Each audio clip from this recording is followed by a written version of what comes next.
kasaysayan, kababalaghan at iba pa ating tuklasin dito sa Historiador.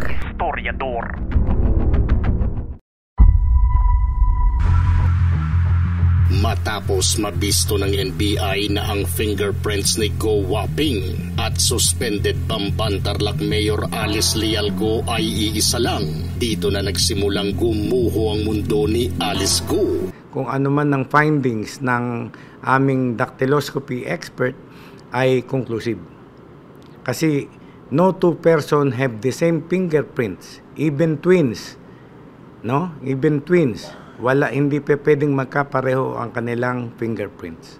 Marami ang napabilib sa bagong direktor ng NBI na si Jaime Santiago sa bilis ng kanyang pag-aksyon, kung kaya't kaagad na lamang nagsisinungaling nga talaga sa kanyang personalidad si Alice Go. Sa mga baguhan na hindi pa alam kung saan nanggaling at kung paano nagsimula si Jaime Santiago, ay siguradong mapapahanga sila sa tindi ng dedikasyon nito sa kanyang trabaho. Ipinanganak noong January 9, 1958.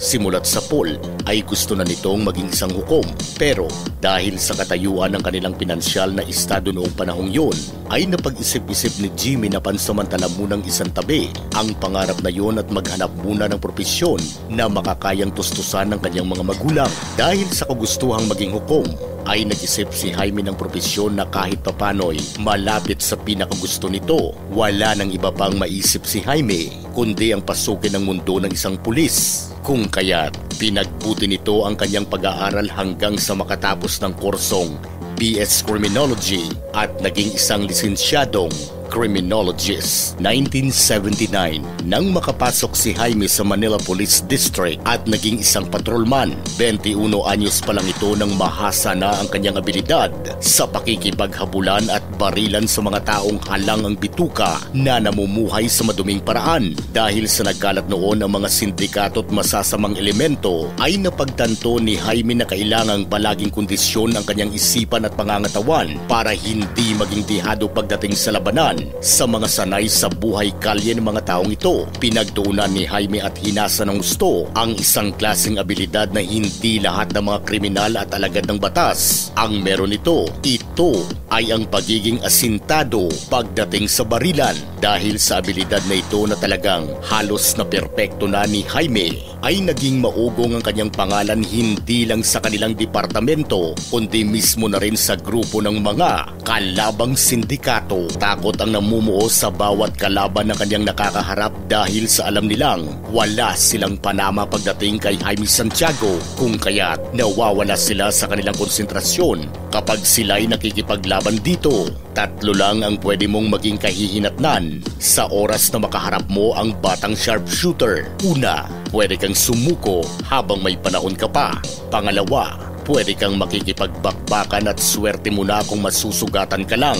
Pangatlo, malas ka kung masasapol ka at matutodas. 1986, nang naging sarhento na si Jaime Santiago, ay doon na siya medyo nakaluwag at nagdesisyong magpursige na sa dati niyang planong naunsame. Ito ay ang pagiging isang hukom para maging alerto sa napipintong panibagong hamon sa kanyang buhay bilang estudyante sa pagkaabogasiya. Ay araw-araw itong nagbabasa ng mga librong makakatulong sa kanyang pag-aaral. Hindi ininda ni Jaime ang pagod bilang isang pulis. Pinagsabay niya ang kanyang pag-aaral at trabaho hanggang sa nakapagtapos ito sa Manuel L. Quezon University noong 1993. Habang nagre-review si Jaime para sa plano nitong pagkuha ng bar exam, ay siya namang pagtalaga sa kanya bilang Deputy Chief ng SWAT. Noong panahong yun, ay mataas ang insidente ng mga hostage-taking na nangyayari sa lugar na kanyang nasasakupan. Mas lalong nakilala ang husay ni Jaime Santiago dahil sa loob lamang ng isang taon ay 6 na mga hostage-takers ang natodas ni Jaime at nagawa pa niyang mailigtas ang lahat ng mga naging biktima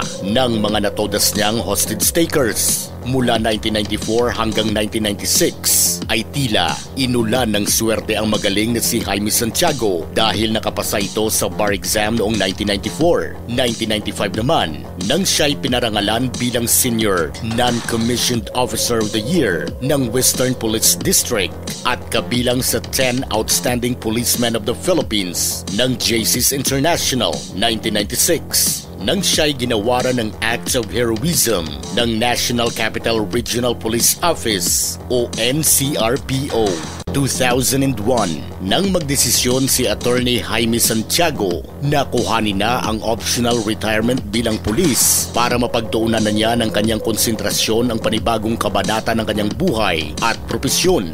2003, nang maging Assistant City Prosecutor ng Maynila si Jaime ng Metropolitan Trial Court Branch 12. Ayon sa kanya, wala na raw siyang mahihiling pa sa naging blessing ng Diyos na ibinigay sa kanya sa katuparan ng kanyang pangarap dahil nagmula sa pagiging pulis bago naging hukom ay kabisado na ni Judge Jaime Santiago ang takbo ng isipan ng mga kriminal kung kaya't hindi nito binababa ang kanyang depensa sa lahat ng oras dahil ayon sa kanya, posibleng maghahanap ng paraan ng mga kriminal para makabawi kahit sa anumang paraan kung kaya't palagi itong may nakatagong baril sa kanyang drawer dahil ilang beses nang may nangyaring nagawa ng akusadong magpuslit ng baril sa loob ng courtroom at pinagbabaril ang sinumang gustuhin ito kung kaya't para kay Judge Santiago ay mabuti nang lagi siyang handa sa anumang oras. Hindi kailanman ipinagkait ni Jaime ang kanyang nalalaman sa paghawak ng sitwasyon sa isang hostage crisis. Ayon sa kanya,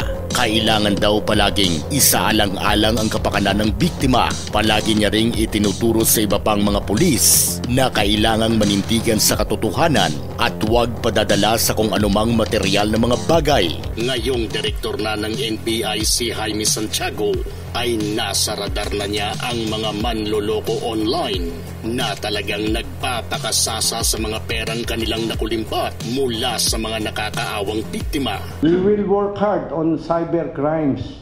Ito ang pupukpukan ko maigi, yung cybercrime. Baka iba sa inyo, naloko na rin. The director must always be informed. Pag lumakad ka, hindi ko alam, buntot mo, hila mo. Walang magbabangketa. Mataas tayo.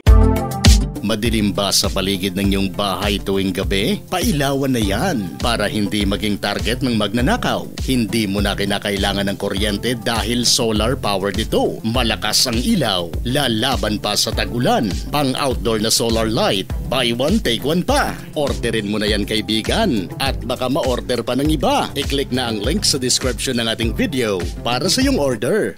May pakiusap rin si dating NBI Director Medardo de Lemos. Sana tapusin natin ang naumpisahan natin na efforts ng NBI at ng Department of Justice na maibalik natin dito si Congressman Teves. Inutugis din natin si DG Pantag. Sana ipagpatuloy natin ang ating mga efforts. Ang tanong, mas mapapabilis kaya ang pagkahuli kay Bantag at sa iba pang mga nagtatago sa batas? Ngayong si Jaime Santiago na ang direktor ng NBI? Kung gusto nyo ng mga ganitong klaseng videos, panoorin, pindutin ang notification bell, mag-subscribe at i-share sa mga kaibigan. Maraming salamat po hanggang sa susunod dito sa Historiador.